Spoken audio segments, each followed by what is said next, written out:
यो बुढाले चाहिँ रुगाहरू चटक्क सन्चो बनाउँछ। हेर्नुहोस् गाइजहरू, म खाँदैछु एउटा दुईटा टिपेर खाएपछि रुगा लागेको बेला चटक्क सन्चो हुन्छ। यो के होला तपाईँहरू खै कमेन्ट गर्नुहोस् त, यसको नाम के होला भनेर। रुगा लागेपछि सन्चो चाहिँ हुन्छ है गाइजहरू। म खान गइरहेको छु दुईटा पातहरूलाई धोएर खानु पर्यो गाइजहरू। हाम्रो घरमा आलु पनि छ, ओखर पनि छ, मकै यति ठुलो भइसक्यो।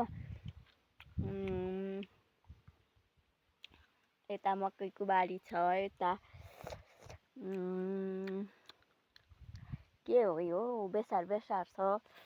यता धनियाँ, यति धनियाँ फलिरहेको छ। अहिले धनियाँको सिजन चाहिँ होइन, अहिले चाहिँ यस्तो फलिरहेको छ हाम्रो घरमा।